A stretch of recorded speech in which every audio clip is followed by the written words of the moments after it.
नमस्कार।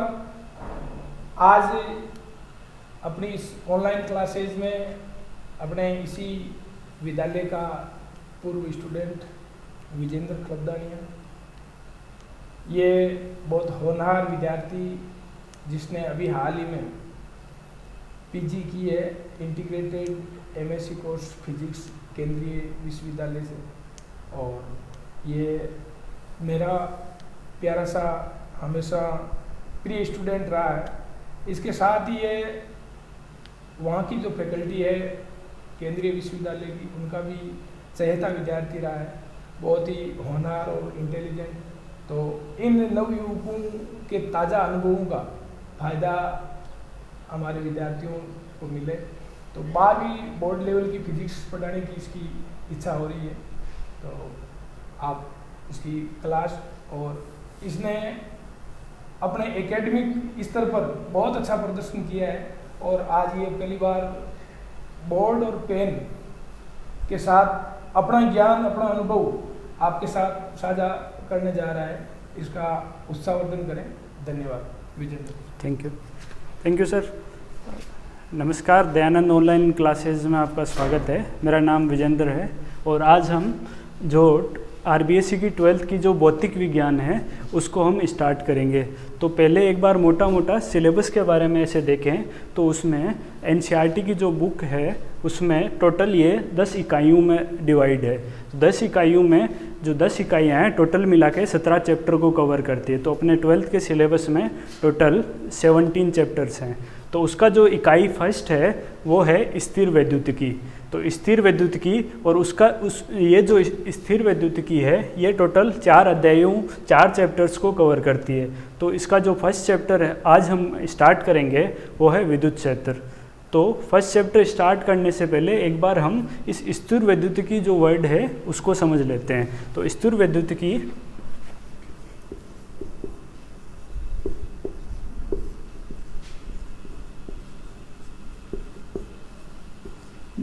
जो वर्ड है इसको हम इंग्लिश में जैसे बोलते हैं वो बोलते हैं इलेक्ट्रोस्टैटिक्स।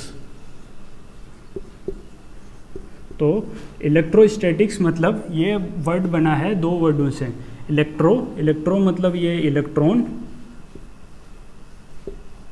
तो इलेक्ट्रॉन एक आवेश है, और स्टैटिक्स मतलब होता है स्थिर। तो हम इससे एक बात देख सकते हैं कि इलेक्ट्रोस्टैटिक्स वर्ड से जो है आवेश है जो स्थिर है। तो इसकी हम डेफिनेशन भी इसी से बनाने की कोशिश करेंगे। हालांकि इस डेफिनेशन के 1-2 अपवाद हैं, इसकी हम बात नहीं करेंगे। अपने बोर्ड लेवल पे सिर्फ इतनी ही डेफिनेशन है कि जो विज्ञान है, विज्ञान में भौतिक विज्ञान की वह शाखा, मतलब भौतिक विज्ञान इसकी जो शाखा है उसमें जो स्थिर आवेश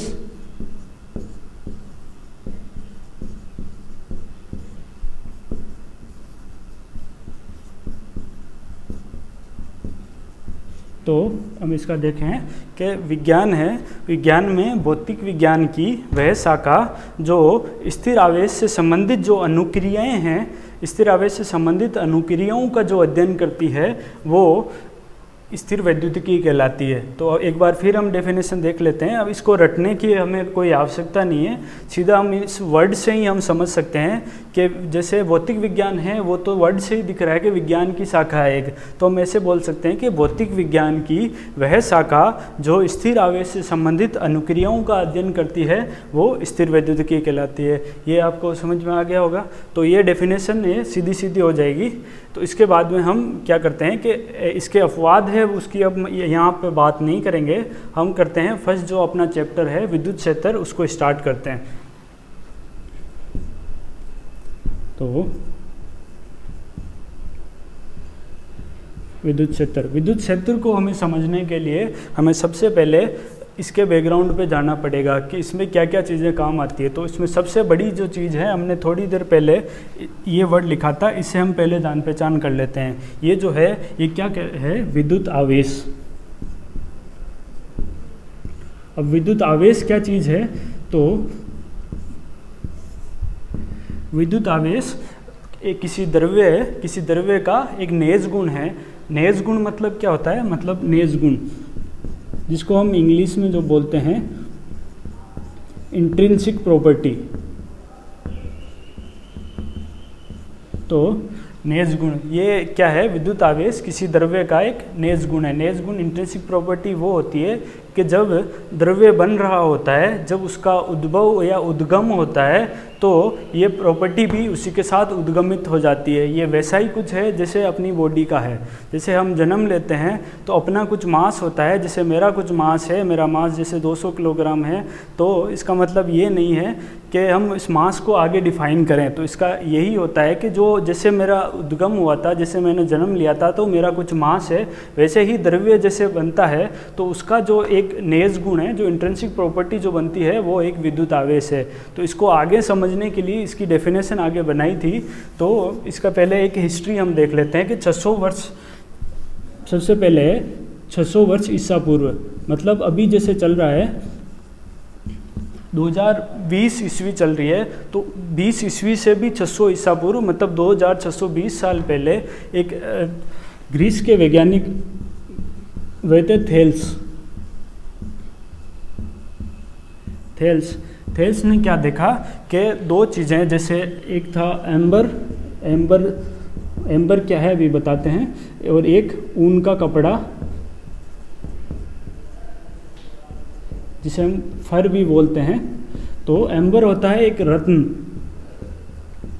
रत्न मतलब एक, जैसे हम अंगूठियों वगैरह में देखते हैं वैसा कोई रत्न, और ऊन का कपड़ा है, उसको आपस में रगड़ा उसने। रगड़ने के बाद में देखा कि जैसे कागज़ के टुकड़ों से वो आकर्षित हो रहा था। ये वैसा ही कुछ एग्जाम्पल है जैसे हम बचपन में क्या करते थे, बालू में जैसे कंघी घुमाते हैं तो वो क्या करता है कि कागज़ के टुकड़ों को अपनी तरफ आकर्षित करता है। तो वैसा ही ये है कि एम्बर है, वो उनके कपड़े से रगड़ने पर वो क्या कर रहा था, ये कागज़ के टुकड़ों को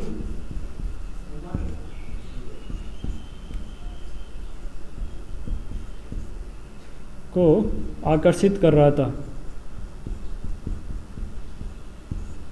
तो उन्होंने देखा कि ये कुछ है, कोई एक फोर्स या कुछ बल या कुछ ऐसा कुछ जनरेट कर रहा है कि ये कागज़ के टुकड़ों को आकर्षित कर रहा है। ऐसा ही कुछ उन्होंने और चीज़ों में देखा, जैसे कांच की छड़ है, उसको रेशम के कपड़े से जैसे रगड़ते हैं तो भी ऐसा ही कुछ गुण उत्पन्न होता है। और एबोनाइट की छड़ है, उसको बिल्ली की खाल से रगड़ते हैं तो भी ऐसा कुछ गुण उत्पन्न होता है। तो इस जो ये रगड़ने से जो गुण उत्पन्न हो रहा है इसका, जो जिससे ये कागज़ के टुकड़ों को आकर्षित कर रहा है, उसे हम ये नाम देते हैं घर्षण विद्युत प्रभाव। क्या नाम देते हैं? घर्षण विद्युत प्रभाव। तो घर्षण विद्युत प्रभाव को हम जैसे डिफाइन करें, ये ज़्यादा इम्पोर्टेंट तो नहीं है क्योंकि इसके बारे में हम आगे और भी डिटेल में पढ़ेंगे, लेकिन यहाँ एक बार डिफाइन कर लेते हैं कि जब दो वस्तुओं को आपस में रगड़ते हैं तो उनमें जो आकर्षित या जो ये गुण उत्पन्न हो रहा है आकर्षित करने का, कागज़ के टुकड़ों को या जो भी कांच की छड़ को उससे रेशम के कपड़े से कर रहे थे, तो जो ये प्रभाव उत्पन्न कर रहा है ये आकर्षित करने का, उसे हम घर्षण विद्युत प्रभाव कहते हैं। तो अब इसी से हम डेफिनेशन बनाएंगे विद्युत आवेश की। तो विद्युत आवेश की जैसे डेफिनेशन हम बनाते हैं, तो विद्युत आवेश दो चीज़ें करता है।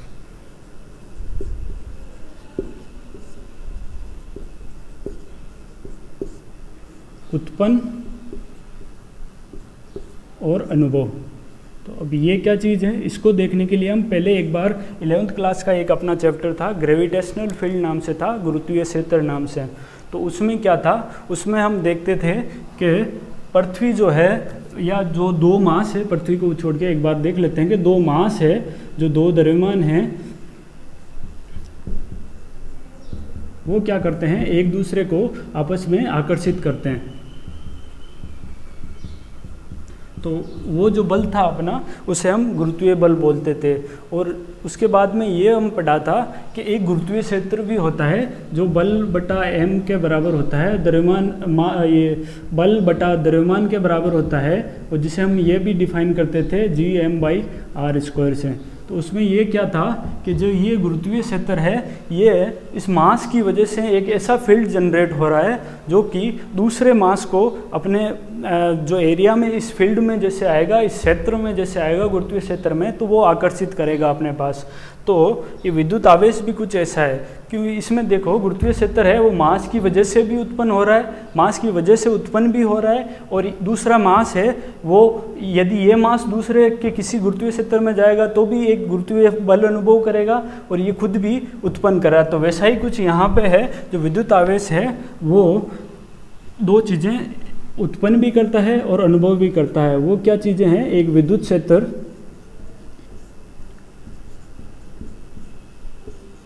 और एक होता है चुंबकीय क्षेत्र।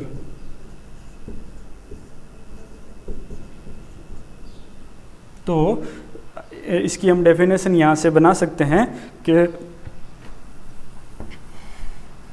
विद्युत आवेश किसी, ये जो चीज़ें हम पढ़ रहे हैं कि द्रव्य के लिए पढ़ रहे हैं, तो द्रव्य का वह गुण है, विद्युत आवेश किसी द्रव्य का वह गुण है जो विद्युत क्षेत्र और चुंबकीय क्षेत्र है उसको उत्पन्न भी करता है और अनुभव भी करता है। तो इसकी डेफिनेशन क्लियर होगी, विद्युत आवेश है वो विद्युत क्षेत्र और चुंबकीय क्षेत्र को उत्पन्न भी करता है और उसको अनुभव भी करता है। तो हम इसके बारे में आगे बढ़ते हैं।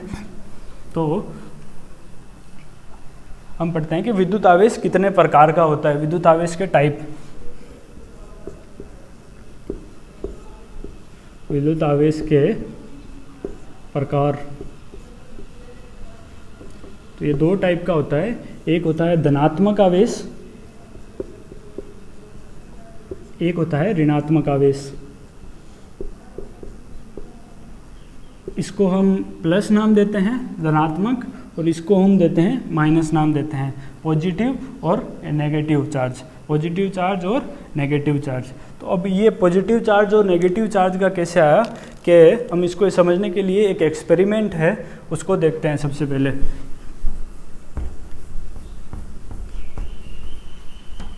तो एक एक्सपेरिमेंट था कि हम सबसे पहले लेते हैं दो कांच की छड़ें और एक रेशम का कपड़ा और दो एबोनाइट की छड़ें और एक बिल्ली की खाल। तो हम पहले क्या करते हैं, एक कांच की छड़ है, ये कोई कांच की छड़ है, उसको क्या किया हमने एक रेशम के कपड़े से रगड़ा। तो हमें पहले जैसे पढ़ा भी था अभी कि ये आवेशित हो जाती है, तो माना कि ये कोई आवेशित हो गई, उस आवेश को हमने ये नाम दे दिया सर्कल। और इसको क्या किया हमने एक धागे से वर्टिकली लटका दिया। अब वैसे ही दूसरे कांच की छड़ को लेंगे, उसको भी हम रेशम के कपड़े से रगड़ेंगे और इस जो ये लटकी हुई छड़ है इसके पास में लेके जाएंगे। तो जैसे हमें पता है कि ये दोनों ही कांच की छड़ें हैं, तो दोनों को ही रेशम के कपड़े से रगड़ा है, तो इस पे आवेश भी समान ही आएगा। तो ये समान आवेश आ गया। तो हम ये देख रहे हैं जैसे ही इस कांच की छड़ को इसके पास में ले जाएंगे तो ये एक दूसरे को प्रतिकर्षित करेंगे। ये क्या है, दोनों ही कांच की छड़ें हैं अपने पास। अब यही काम हम करेंगे एबोनाइट की छड़ के साथ। जैसे ही एबोनाइट की छड़ है उसको हम बिल्ली की खाल के साथ रगड़ेंगे। पहले वाली को रगड़ के हमने धागे के साथ लटका दिया, तो हमने माना कि उस पर कुछ आवेश ये आया, ट्राइंगल दे दिया हमने त्रिभुज नाम से, ठीक है। तो उस पर कुछ आवेश ये आ गया, ये कुछ आवेश आया, और दूसरे वाली एबोनाइट की छड़ को भी बिल्ली की खाल के साथ रगड़ा और उसको इसके पास में लेके आए। तो यह भी क्या कर रही थी, प्रतिकर्षित कर रही थी अपने। ये क्या है, एबोनाइट की छड़ें हैं, ठीक है। तो ये भी प्रतिकर्षित कर रही थी। तो हम ये देख रहे हैं कि जो ये समान आ रहा है, क्योंकि ये भी एबोनाइट की छड़ है, एबोनाइट की छड़ है, इन दोनों को बिल्ली के साथ रगड़ा है। ये कांच की छड़ है, इसको रेशम के है, तो ये आपस में प्रतिकर्षित कर रही थी। तो मतलब क्या हुआ इसका कि समान आवेश है,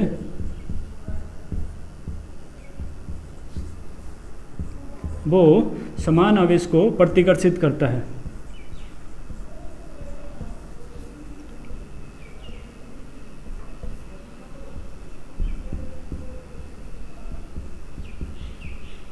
ठीक है, तो ये चीज़ अपना एक निष्कर्ष निकला एक्सपेरिमेंट से। अब हम एक काम और करेंगे, जो ये एबोनाइट की छड़ है इसको हम कांच की छड़ के पास लेके जाएंगे।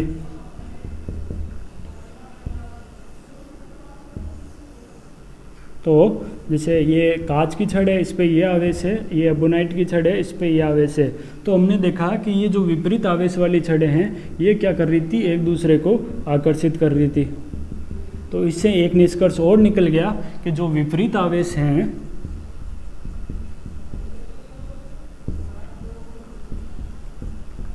वो क्या करते हैं, एक दूसरे करते हैं।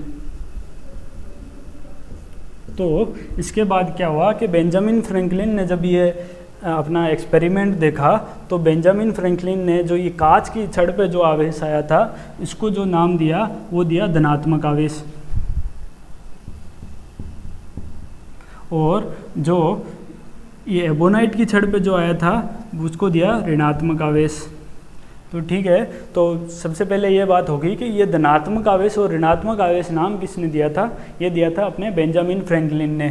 तो इसके बाद क्या हुआ कि हम ये देख लेते हैं कि समान आवेश, मतलब इस पे जो पॉजिटिव आवेश था ये पॉजिटिव आवेश को, जो ये ऋणात्मक आवेश जो नेगेटिव आवेश था ये नेगेटिव आवेश को ये क्या करेंगे, आपस में प्रतिकर्षित करेंगे।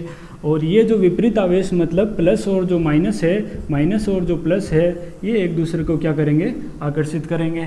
तो ये जो है सबसे इम्पोर्टेंट बात है, अपने याद रखने लायक है कि जो समान समान है उसको प्रतिकर्षित करता है, जो विपरीत है वो आकर्षित करता है। ठीक है, तो हम आगे बढ़ते हैं कि ये जो दिया किसने था, धनात्मक और ऋणात्मक नाम, वो दिया था बेंजामिन फ्रैंकलिन ने। तो इसके बाद में क्या हुआ कि और द्रव्य की जो है वो खोजें बढ़ती गई द्रव्य के बारे में। फिर हमने एक केमिस्ट्री में एक चीज़ पढ़ी थी कि जो एक द्रव्य होता है, जो कोई द्रव्यमान होता है, उसकी सबसे छोटी इकाई होती है, वो होती है परमाणु। परमाणु मतलब छोटे छोटे परमाणु से मिलके एक द्रव्य का निर्माण होता है। परमाणु को और आगे हम डिवाइड नहीं कर सकते। तो अब जैसे परमाणु जो रहता है वो परमाणु कैसा होता है, परमाणु का डायग्राम देखें तो थोड़ा कुछ ज़्यादा ही गोल हो गया।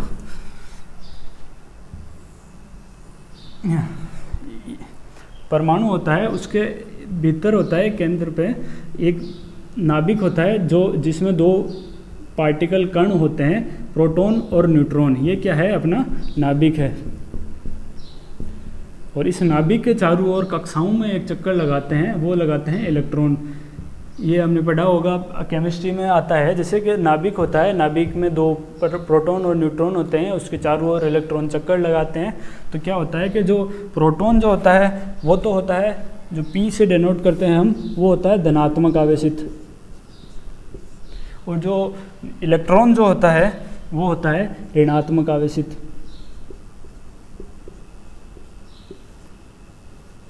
वो होता है ऋणात्मक आवेशित। फिर बचा एक न्यूट्रॉन। न्यूट्रॉन पे होता है कोई आवेश नहीं होता, न्यूट्रॉन होता है वो होता है उदासीन। तो हम इनकी यहाँ क्यों बात कर रहे हैं, क्योंकि जो आवेश की जो मेन संकल्पना जो दी जाती है कि आवेश है, हम किससे कैसे करेंगे कि कौन कहाँ जा रहा है, तो हम आवेश मानेंगे। तो आवेश को हम डिफाइन करते हैं इलेक्ट्रॉन से, क्योंकि हमने पहले भी देखा था इलेक्ट्रोस्टैटिक्स में भी कि इलेक्ट्रॉन है, इलेक्ट्रॉन को हमने आवेश लगा था और वहीं से इलेक्ट्रॉन की ये मानते हैं कि मतलब वही वो डेफिनेशन इसीलिए बनी क्योंकि इलेक्ट्रॉन है उसी से आवेश की संकल्पना दी जाती है। वो कैसे दी जाती है, तो उसे हम दो परमाणु ले लेते हैं। एक ले लेते हैं सोडियम, Na से डिनोट करते हैं, इसका लैटिन नाम नेट्रियम है, आपको पता होगा, और इसका परमाणु क्रमांक है 11। इसका हम इलेक्ट्रॉनिक विन्यास जैसे लिखते हैं 1s2 2s2 2p6 और 3s1। तो इसकी जैसे कक्षाएं देखें, 2 8 इलेक्ट्रॉन और 1 इलेक्ट्रॉन। तो इसमें क्या होता है कि जब ये परमाणु जो होता है वो उदासीन होता है। उदासीन होता है मतलब क्या है कि जो प्रोटॉन है इसमें 11 है और जो इलेक्ट्रॉन है वो भी इसमें 11 है। तो एक बात तो हमें समझ में आ गई कि यदि किसी परमाणु में प्रोटॉन और इलेक्ट्रॉन की संख्या बराबर हो तो वो परमाणु उदासीन होगा। लेकिन एक बात हमने एक अष्टक का नियम भी पढ़ा था कि जो कोई परमाणु है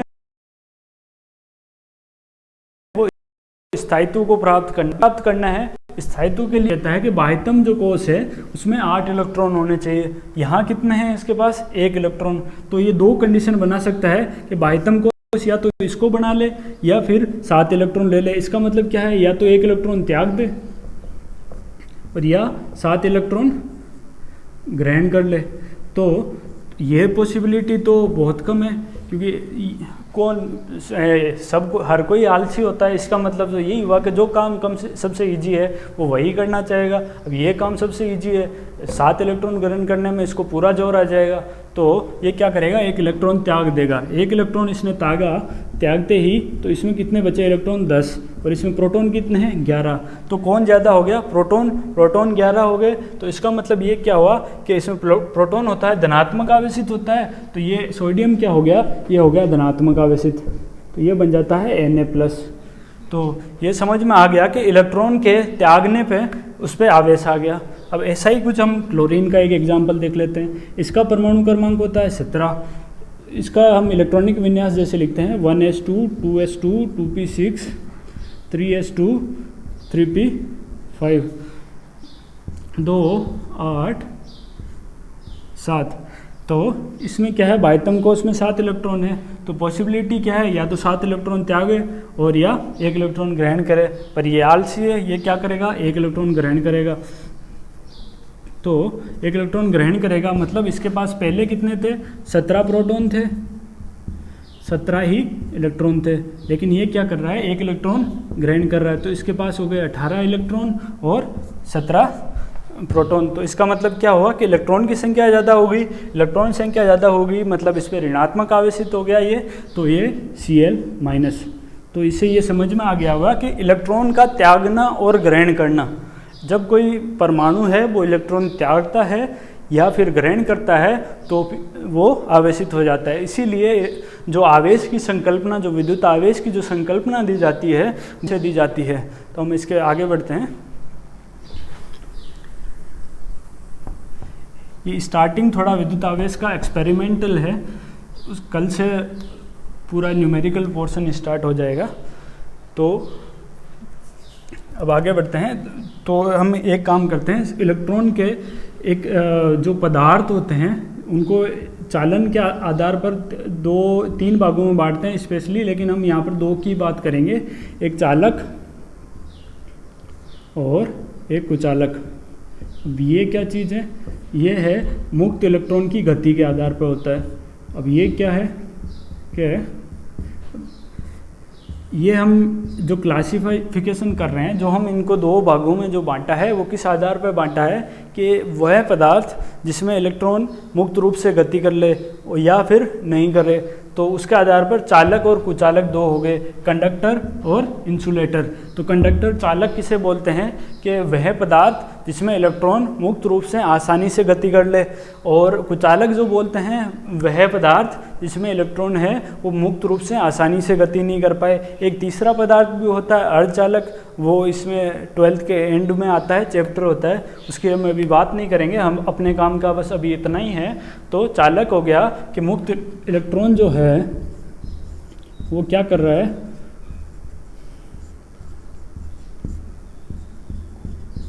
ये इसमें मुक्त रूप से गति कर रहा है, और कुचालक में क्या हो रहा है कि इसमें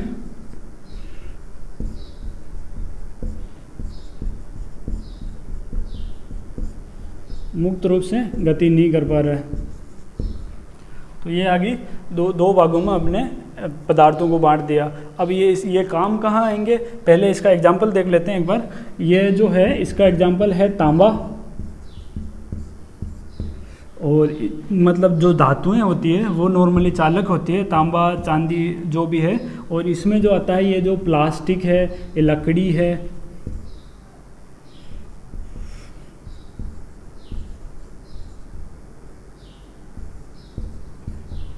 लकड़ी है, तो ये जो चीज़ें हैं ये इसमें आती है। तो अब आगे बढ़ते हैं कि ये काम कहाँ आएंगे। तो उसके लिए हमें सबसे पहले हम क्या करते हैं, एक नया टॉपिक स्टार्ट करते हैं।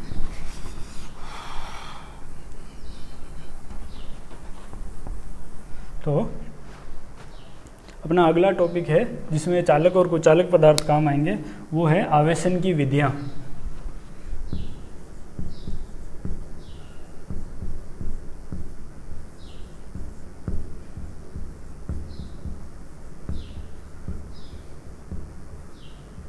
अब आवेशन की विधियाँ, मतलब आवेशन क्या चीज़ है? सबसे पहली चीज़ तो यह है, आवेशन होता है किसी पदार्थ को आवेशित करना।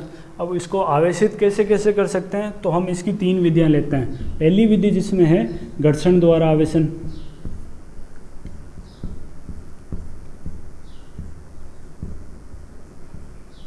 अब ये क्या चीज़ है, इसके बारे में अभी हमने थोड़ी देर पहले जब विद्युत आवेश की हिस्ट्री पढ़ रहे थे तो हमने देखा था कि जैसे 2 पदार्थों को आवेशित कर रहे थे, जैसे कांच की छड़ है उसको रेशम के कपड़े से आवेशित कर रहे थे, और जो एबोनाइट की छड़ है उसको बिल्ली की खाल से आवेशित कर रहे थे, तो वो उसमें मतलब आवेशित क्या घर्षण कर रहे थे तो आवेशित हो रही थी। अब ये आवेशित कैसे होती है घर्षण में, तो उसका ऐसे मानते हैं कि जब 2 वस्तुओं को आपस में घर्षण कराया जाता है, तो ये मान लो पहली वस्तु है, ये दूसरी वस्तु है, तो दोनों को आपस में घर्षण कराते हैं तो एक वस्तु के इलेक्ट्रॉन हैं उड़कर इधर आ जाते हैं। मतलब क्या है कि एक वस्तु से इलेक्ट्रॉन का स्थानांतरण है दूसरी वस्तु पे हो जाता है। तो अब ये इलेक्ट्रॉन का स्थानांतरण हुआ, मतलब क्या हुआ कि इससे इलेक्ट्रॉन है वो कम हुए, इसमें क्या हुआ इलेक्ट्रॉन बढ़ गए। तो अभी थोड़ी देर पहले ही हमने देखा था कि जैसे कोई इलेक्ट्रॉन त्याग रहा है, इससे स्थानांतरण हुआ, मतलब ये इलेक्ट्रॉन त्याग रहा है, तो ये क्या हो गया, ये धनावेशित हो गया, और ये इलेक्ट्रॉन क्या कर रहा है, ये ग्रहण कर रहा है, तो ये क्या हो गया, ऋणावेशित हो गया। तो घर्षण द्वारा आवेशन क्या हुआ कि जब 2 वस्तुओं को आपस में घर्षण कराया जाता है तो एक वस्तु से इलेक्ट्रॉन है वो दूसरी वस्तु पर स्थानांतरित हो जाते हैं। जिस वस्तु से इलेक्ट्रॉन स्थानांतरित हुए वो धनावेशित हो जाती है, और जिस वस्तु ने इलेक्ट्रॉन को ग्रहण किए वो ऋणावेशित हो जाती है। तो ये जो प्रभाव है जिससे ये घर्षण द्वारा आवेशित हो रहे हैं, इसको हम घर्षण विद्युत प्रभाव बोलते हैं।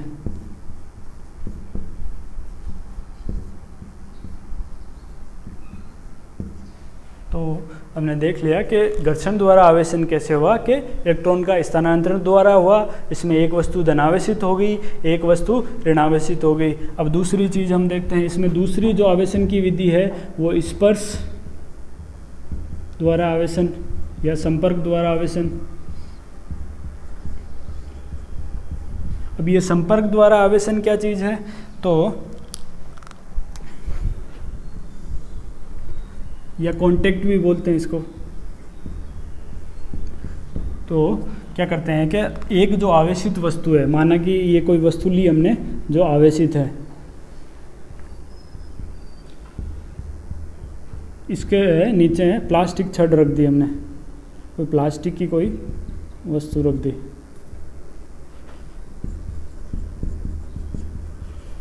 प्लास्टिक के ऊपर हमने एक ये रखी, ये है, ये एक चालक वस्तु है, मतलब इसमें इलेक्ट्रॉन की गति संभव है, ठीक है। और ये कुचालक है, कुचालक स्टैंड भी बोलते हैं, प्लास्टिक की होगी तो कुचालक स्टैंड है। मतलब ये क्या है कि जो ये इलेक्ट्रॉन है ये इसमें प्रभावित नहीं होंगे, क्योंकि कुचालक में मुक्त इलेक्ट्रॉन का प्रवाह नहीं होता है। उसके संपर्क में हम क्या करते हैं, एक दूसरी, एक माना कि कोई निरावेशित वस्तु है, उसको भी हमने कुचालक स्टैंड पे रखा, वो क्या करेंगे, हम इसके संपर्क में लेके आएंगे। तो इसके संपर्क में लेके आएंगे तो यहाँ पहले देखो क्या हो रहा है कि धनात्मक आवेशित है, इसमें धनात्मक आवेश है। तो हमने थोड़ी देर पहले ही पढ़ा था कि समान है वो समान को प्रतिकर्षित करता है, तो समान को प्रतिकर्षित करता है। तो ये क्या हुआ कि यहाँ पे जो इसमें जो आवेश हैं धनात्मक आवेश है, मतलब ये एक दूसरे को प्रतिकर्षित कर रहे होंगे। तो जैसे ही ये इसके पास में आएंगे तो इनको एक रास्ता मिल गया, जैसे ही ये कांटेक्ट में आए तो इस जो धनावेशित है, जो ये धनावेश है, इनको एक रास्ता मिल गया तो कि ये इस पर ट्रांसफ़र हो जाएं। तो ये क्योंकि प्रतिकर्षित जब होता है तो ये जगह है, ज़्यादा से ज़्यादा जगह में फैलने की कोशिश करते हैं। तो यहाँ क्या हुआ, प्लस जो आवेश है वो इस पर स्थानांतरित हो गया, ठीक है। और अब ये आगे बढ़ नहीं सकता क्योंकि ये कुचालक स्टैंड पे रखे हुए हैं। तो कुचालक स्टैंड पे रखे हुए हैं तो यहाँ से फिर इन दोनों को अलग जैसे कर लेते हैं, तो यह कुछ आवेशित होगी, यहाँ से कुछ आवेश है, माना कि ये कुछ आवेश है वो इस पर ट्रांसफ़र हो गया। तो इसमें क्या हुआ कि जब किसी आवेशित वस्तु को दूसरी निरावेशित, जो अनावेशित वस्तु मानते हैं, अनावेशित, जब एक आवेशित वस्तु को दूसरी अनावेशित वस्तु के संपर्क में लाया जाता है तो वो दूसरी वस्तु को अपने समान आवेश से आवेशित कर देती है। मात्रा समान नहीं कह रहा मैं, समान मतलब है पॉजिटिव पॉजिटिव पॉजिटिव पॉजिटिव, और ये हो सकता है कि इस पे आवेश की मात्रा ज़्यादा हो, इस पे कम आए, वो डिपेंड करता है कि दोनों पे समान होगा नहीं होगा, वो आगे हमें पता लगेगा विद्युत विभव के चैप्टर में। उससे पहले हम यही बात कर लेते हैं कि इसका कुछ आवेश है वो इस पे स्थानांतरित हो गया और ये समान आवेश से आवेशित हो गई। तो इसमें हमने देखा था कि घर्षण वाले में प्लस और माइनस, धनावेशित और ऋणावेशित दोनों वस्तु आ रही थी। इसमें जो पहले आवेश से हम लेके आए थे वही आवेश हमें प्राप्त हो रहा है, तो ये हो गया स्पर्श द्वारा आवेशन। ठीक है, अब इसका तीसरी एक विधि और है। इसकी जो तीसरी विधि है वो है प्रेरण।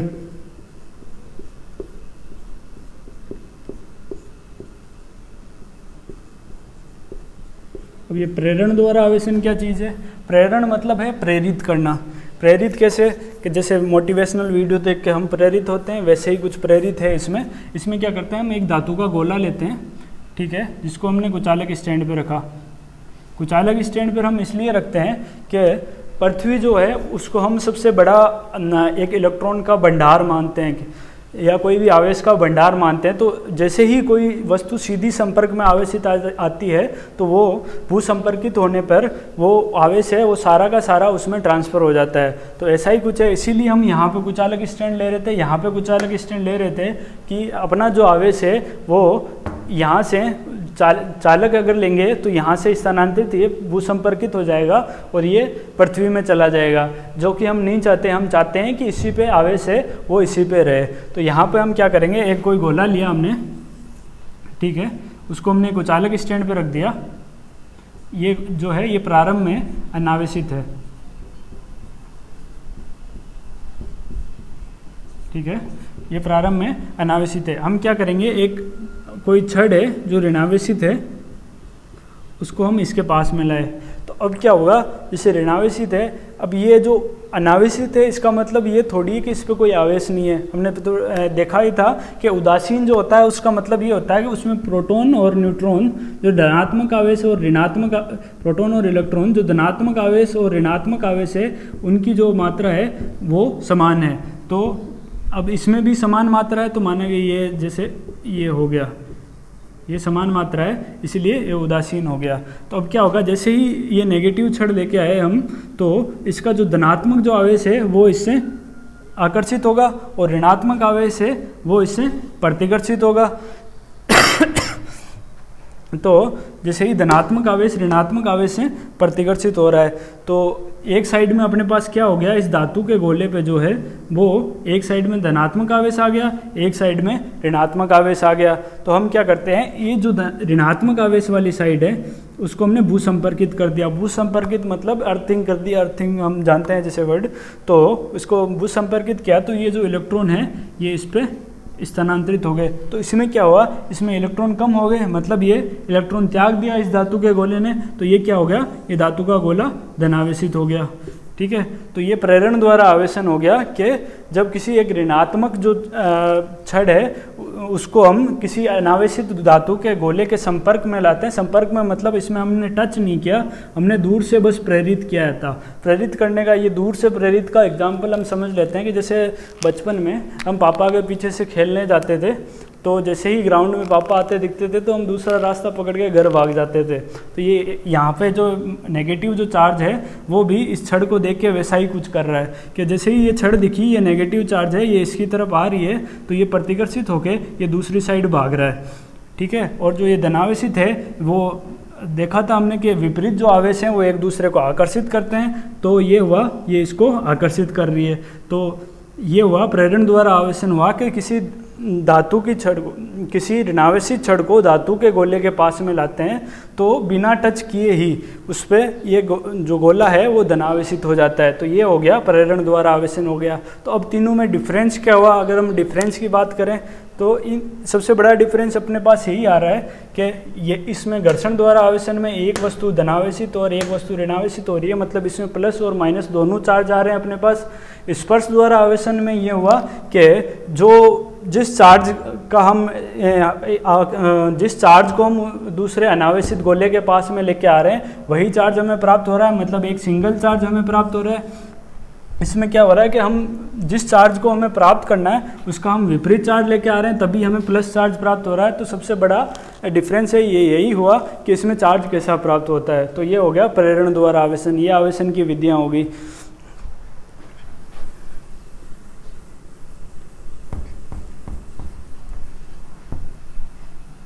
तो हम आगे बढ़ते हैं। आवेशन की विधियों के बाद में अब एक आवेश का मात्रक पढ़ लेते हैं। अब आवेश का मात्रक क्या होता है,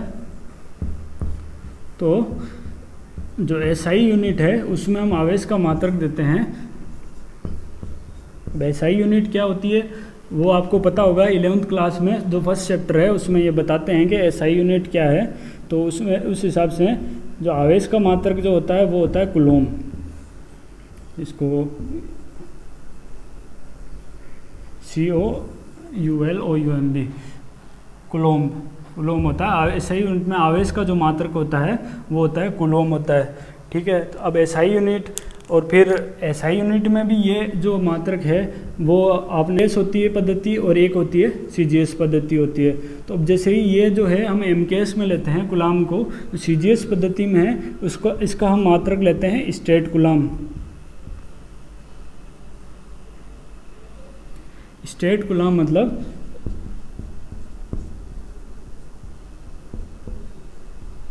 स्टेट कूलम को हम लिखते हैं ESU से, जो ये कूलम था इसको हम लिखते हैं C से और इसको हम लिखते हैं ESU से।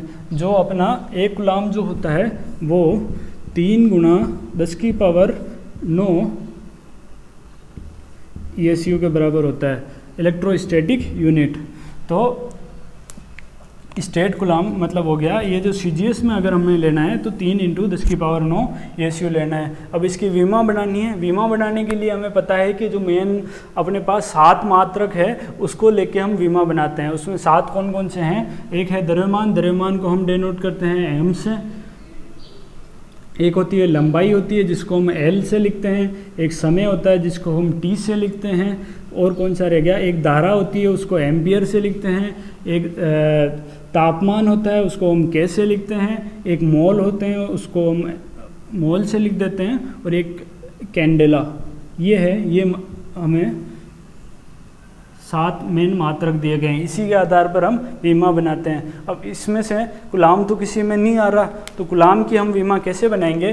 कूलम की एक समझने के लिए हमें आवेश को पता है, आवेश और धारा में संबंध हमें पता है। धारा की डेफिनेशन हमने पढ़ी होगी कि धारा क्या होती है, कि धारा बराबर होता है Q/T। अब ये Q/T मतलब क्या है, ये है आवेश,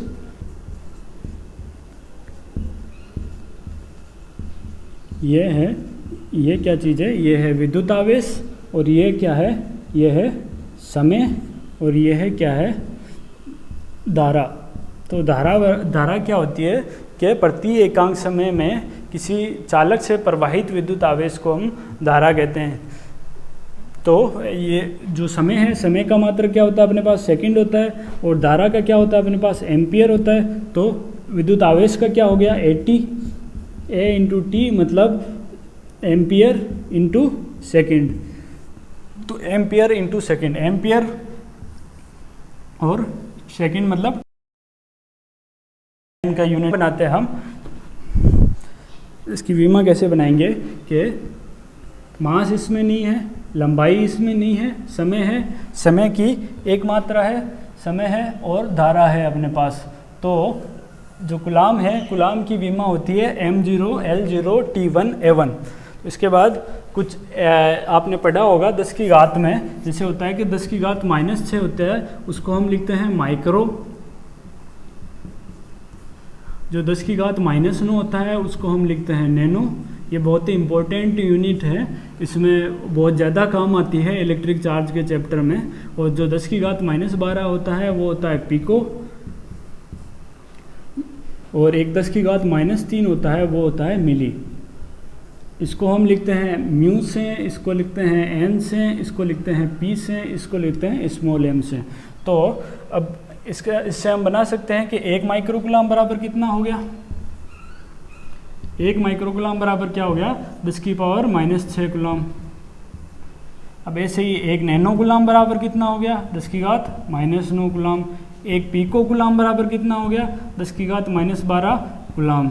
ठीक है, तो ये इसके मात्रक हो गए। चलो ठीक है, हम आज के लिए इतना करते हैं और मैं कोशिश करूंगा कि चैप्टर के एंड में आपको नोट्स प्रोवाइड करा दें, जो अपनी जो दयानंद की जो साइट है, ऑनलाइन साइट, उस पर हम प्रोवाइड करा दूंगा। और मैं एनसीईआरटी जो बुक है आरबीएससी की, हिंदी मीडियम और इंग्लिश मीडियम दोनों का भी लिंक प्रोवाइड करा दूंगा। Thank you.